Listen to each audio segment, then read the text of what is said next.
The National Broadcasting Company presents Lights Out, a summer revival of the famous series which many of our listeners will remember. Tonight's story, the eighth and the last in this series, is called The Signalman. Lights out, everybody.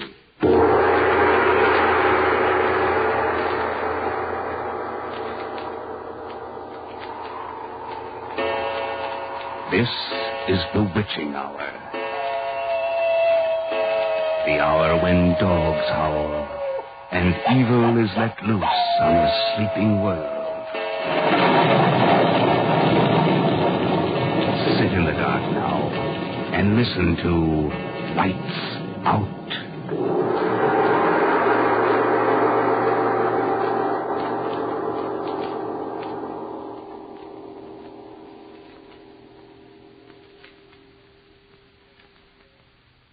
Hello, below there. I was calling to a man who stood beside a railroad track at the bottom of a deep and rocky ravine. One would have thought that, considering the nature of the ground, he would have looked up to where I was standing. But instead he turned and looked down the railroad line. I called again. Hello, below there. Because the terrible glare of the setting sun was in my eyes, I put my left arm across my face and waved to him with my right. He looked up, and I saw in his face an expression of intense horror. He regarded me fixedly without moving. I shouted, Is there a path by which I can come down and speak to you? He continued to stare at me. Gradually, the expression of horror seemed to pass from his face, leaving it a gray, empty mask. When he spoke, his voice seemed to come from a grave. Why do you wish to speak to me? No reason. Just want to talk. If you have no reason, then please go on your way. Well, I do have a reason. Let me come down and talk to you. He motioned with his little rolled-up flag to a narrow path about 200 yards distant, which descended the rocky wall of the ravine. I carefully made my way down it. The ravine was extremely deep and unusually precipitous. The man's post at the bottom was in as solitary and dismal a place as I'd ever seen. I could see the railroad tracks running into a dark, gloomy tunnel at one end of it. So little sunlight ever found its way to the spot that it had an earthy, deadly smell. And so much cold wind rushed through that it struck chill into me, as though I'd left the mortal world. Hello, I'm afraid I'm intruding. Well? I'd better explain. You see, I'm a reporter for the London Times. You know the Times. Yes, I know the Times. Well, I'm a new man. I was assigned to do a series of stories on people who work at little-known occupations in the city. And strolling along, seeing you down here, I thought, here is a story. And that's the reason that brought you down here? Yes, perhaps I'd better ask you a few questions, hadn't I? For instance, how far down are we? I've never seen anything quite like this before. 52 feet. Is that considered deep for railroad cutting? Deepest in the country. 52 feet, And how long is the tunnel? 3/4 of a mile. I see. And that red signal light in front of the tunnel, is that part of your job? I mean, do you have to see that it stays lighted all the time? Don't you know that it is? Don't I know it is? Look, you've been staring at me ever since I called to you. Staring as though I were something to be afraid of. I'm just a newspaper reporter, that's all. I thought I'd seen you before. Seen me? But where? There. By that signal light. But I've never been here before. It's a part of London I've never visited. No, you may be sure of that. Perhaps I may. Yes, I'm sure I may. I beg your pardon for being so unfriendly. It's just that, well, I made a mistake. That's all right. I shouldn't have come down, I suppose.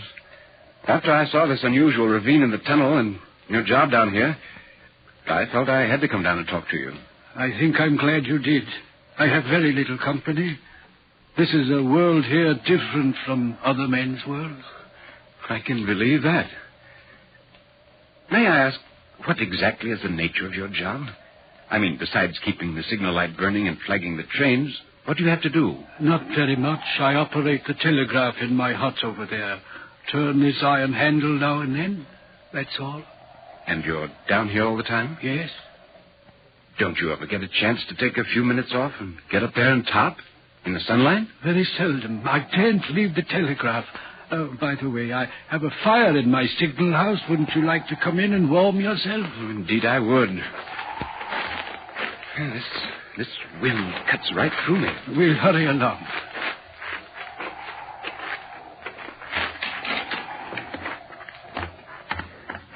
There. This will be better. Yes. I'll just put a little more wood on the fire, poke it down.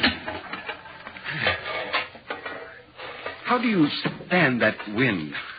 I'm about frozen. I've been here 8 or 9 years, maybe 10. I'm used to the wind. It never changes. Here, take this chair close to the fire. Oh, thank you. Tell me, don't you ever feel cut off from the world? Almost as though you were marooned and isolated down here? Yes, I do. This is a world in itself, down here. It's as wide as the tunnel is, and as high. Those are the boundaries of my world. For 1 hour, sometimes less, the sunlight falls into it. And at night I see the bright stars, as other men do. But that is all our two worlds hold in common. But why did you ever take such a job? Because excuse me, a message. Certainly. 6:15, Roxborough, 10 minutes late.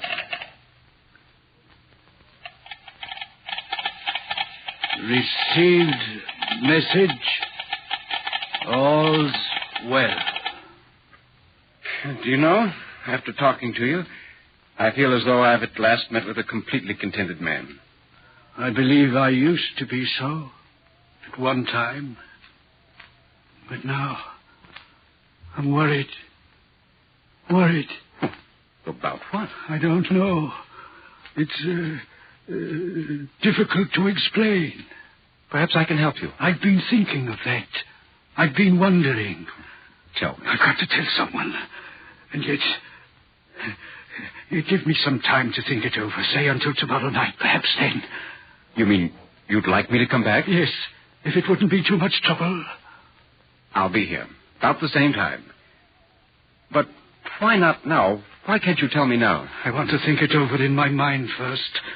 I want to be sure. Meanwhile, let me light your way to the path. Oh, yes, of course. Don't forget your pad and pencil. Thank you. Oh. Dark, isn't it? Yes, be careful. Everything gets damp and slippery down here at this time of the night. Oh. I didn't think 52 feet would make such a difference in atmosphere. There's the path.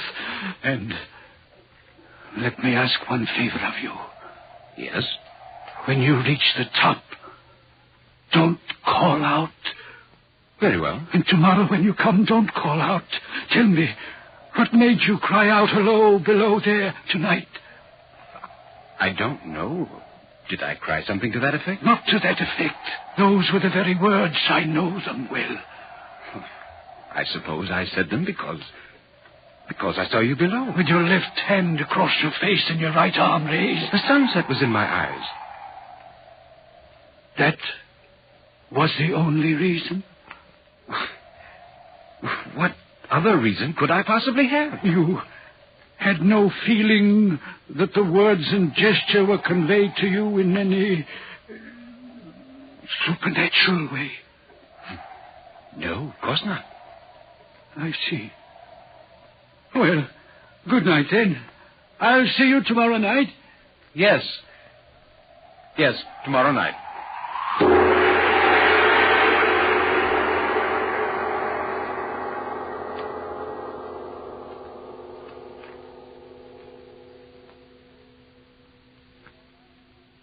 That night, I slept poorly. Or rather, I didn't sleep. Because the man's face was constantly before me. And there was something in the eyes of fear, a wordless crying, agony of spirit that fevered my own brain and wouldn't let me rest. All night long, I watched the face, and behind it was the sun going down in flames beyond the ravine, and a figure which I recognized as myself, one arm shading the eyes, the other waving and standing in the ravine and shouting, "Hello, below there!" In the morning, my landlady awakened me. She said I'd been crying out in my sleep all night. Throughout that day, I worked with one eye on the clock, counting the hours until my appointment with the signalman. At last it came. The sun was going down again as I made my way down the path into the dank and unworldly ravine. He was waiting for me at the bottom with his white light. I didn't call to you. It's as you asked. I'm glad you didn't. I was waiting for you. Come along. We'll go into the hut and talk. It's warm there. Good. I'm glad you came. At times during the day, I feared you wouldn't. I promised you. Yes.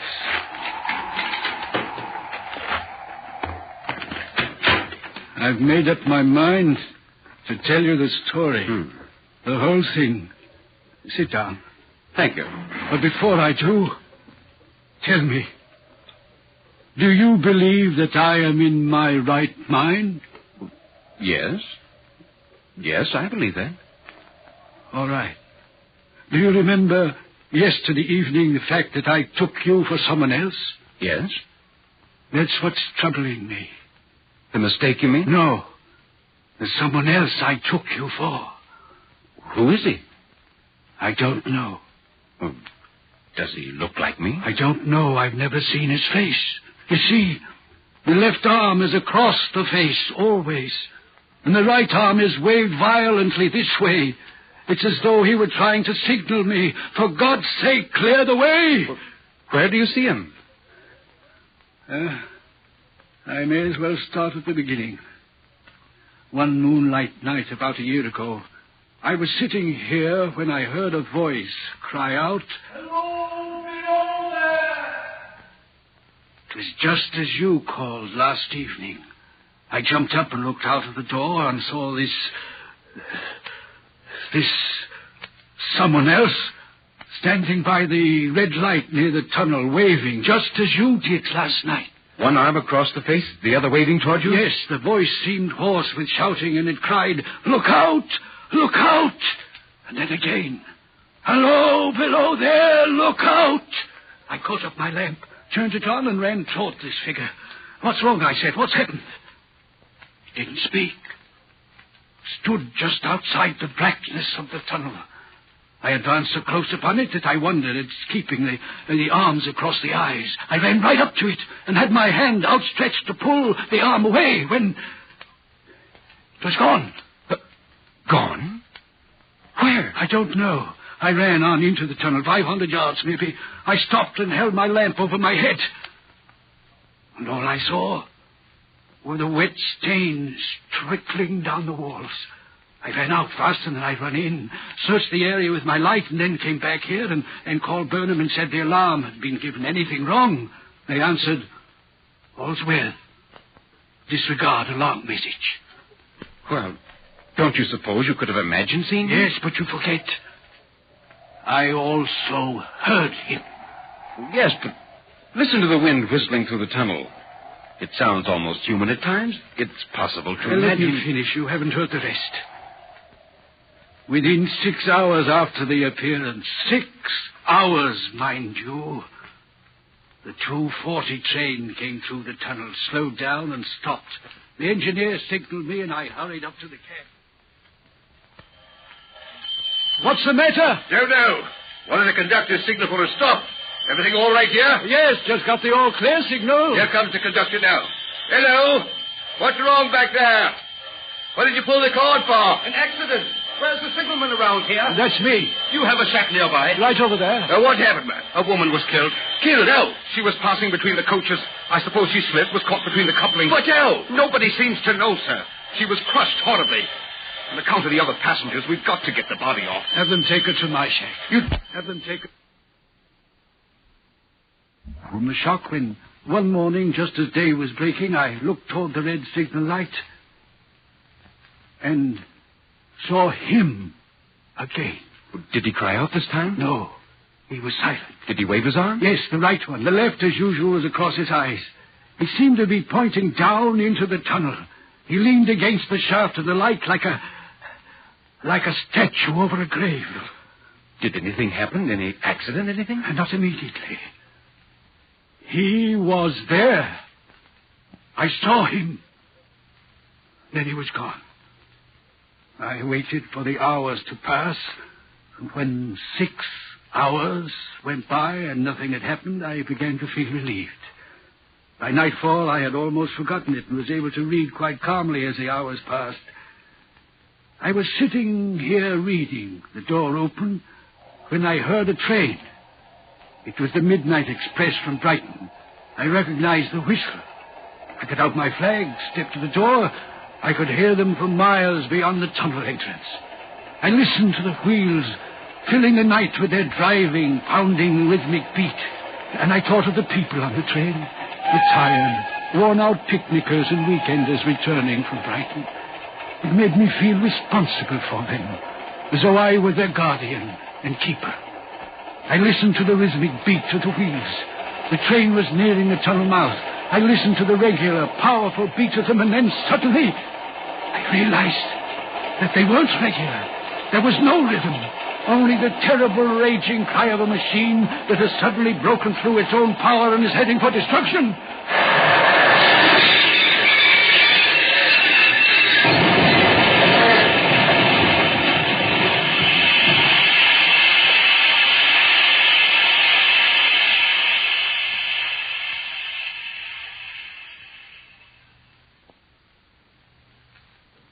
It was the worst wreck on the line. They brought the dead and dying in here. They laid them at the place where he stood waving to me that very morning. And this was the second accident after you'd seen him? Yes. And the thing that is worrying me now, it came back again a week ago. Oh. Ever since, he's been there now and again by fits and starts. Standing by the light? Yes. What does he seem to do? The left arm is over the face. The right arm is waving. He seems to be trying to say, for God's sake, clear the way. Can't believe it. I have no peace or rest from it. It goes to me for many minutes together in a frightful manner. Below there, look out, look out. It stands waving to me. Well, have you seen it tonight? No. Not yet. Well, will you come to the door with me and look for it now? Yes. Yes, I will.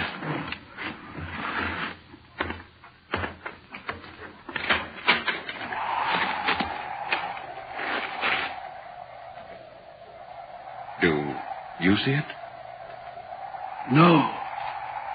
It's not there. Then let's go back.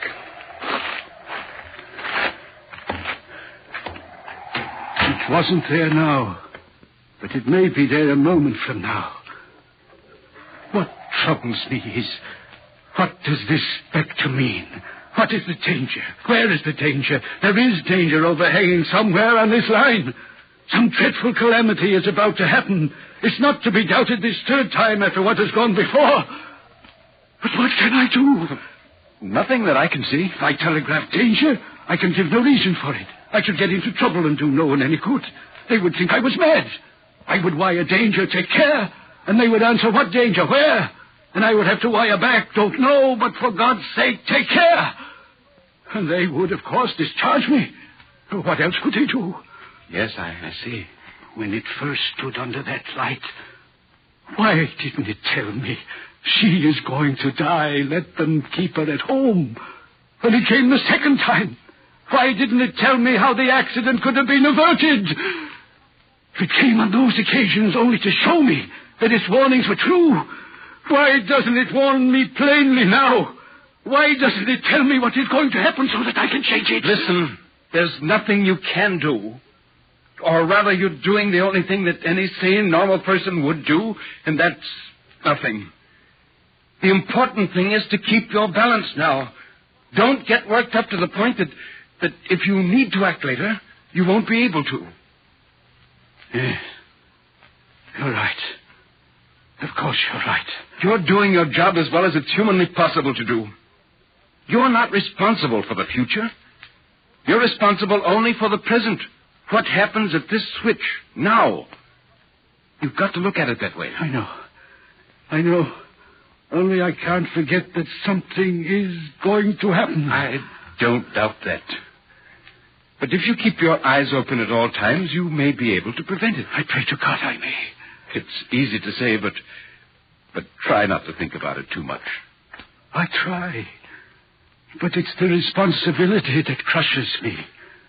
Because of this spectre, because of this knowledge of things that will happen along this line, I am responsible for every child, every mother, every person that rides upon it.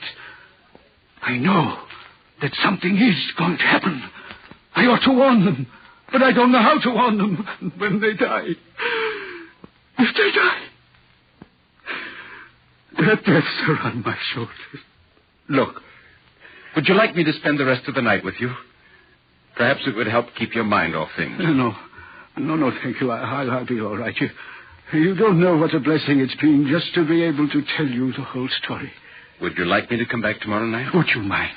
No. And when you write your story about me, about this job... Yes? If you could tell the whole story, everything I've told you, it would help lift this awful responsibility from my shoulders. People would know then. They might think me mad, but they would know. And the weight would be from my spirit. Yes, I'll write that story tomorrow. Everything. You needn't be afraid that I'll skip anything. I'll bring it along with me and show it to you before I turn it in. It would mean so much. Yes. And now, I think it's best that I go. Good night, then. And you will come back tomorrow? Yes. Can you find the path? Easily. I'm beginning to know it by heart now. Good night.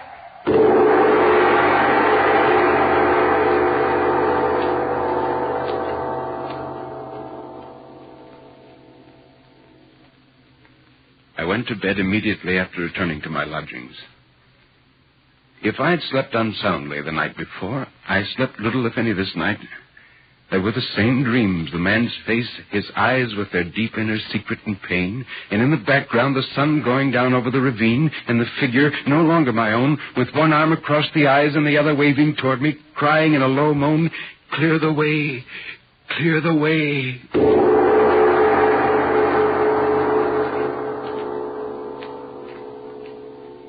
In the morning, when I came to work, I felt tired, almost feverish. I could hardly wait until sundown when I would again visit the signalman. I wanted to show him the story as I'd written it.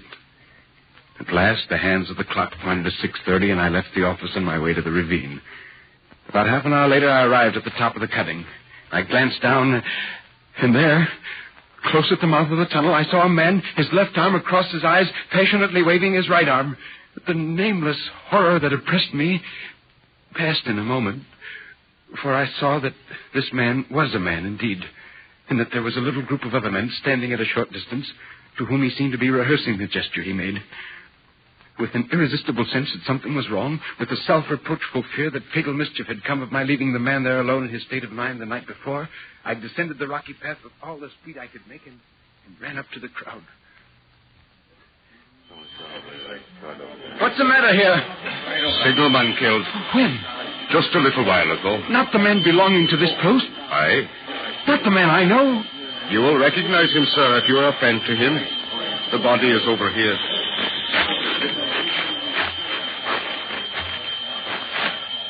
There. You see? Oh. How did it happen? He was cut down by the engine, sir. Just as he was lighting that red lamp. No man on the line knew his work better. But somehow he wasn't clear of the outer rail. He had the lamp in his hand ready to light it as the engine came out of the tunnel. His back was toward it, and she cut him down. Here's the engineer now. Tom, show him how it happened. Yes, how did it happen? I'm a reporter from the Times. Well, sir, coming around the curve in the tunnel, I saw him at the end. There was no time to check the speed, but I always knew him to be very careful. Only this time, he didn't seem to pay any attention to the whistle. I finally shut it off when we were running down on him and called out to him. What did you say? I shouted, "Hello, below there! For God's sake, clear the way!" No. Yes, sir. That I shouted. Oh, it was a terrible thing, sir. I never left off calling to him. Finally, I put my left arm across my eyes so that I wouldn't have to see, and I waved this arm to the last. But it was no use, sir. No use. No use.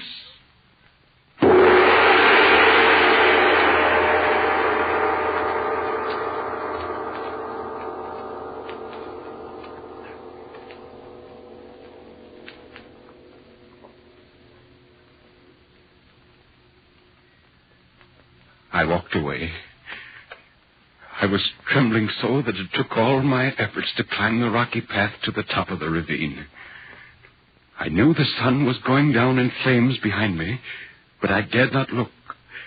I hurried back to my desk at the office and began writing the tragic end to the story.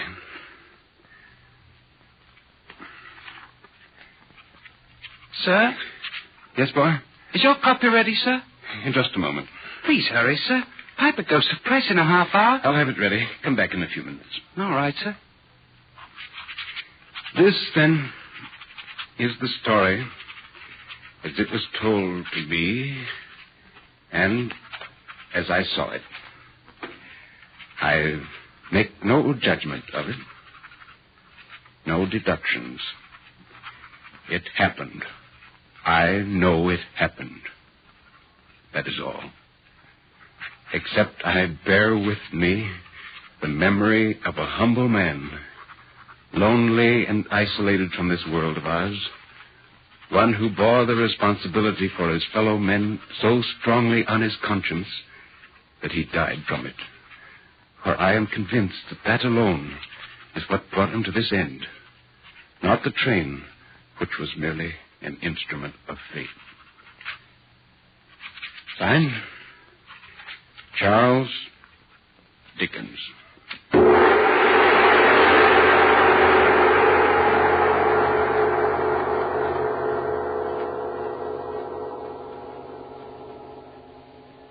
All right. You can turn them on now.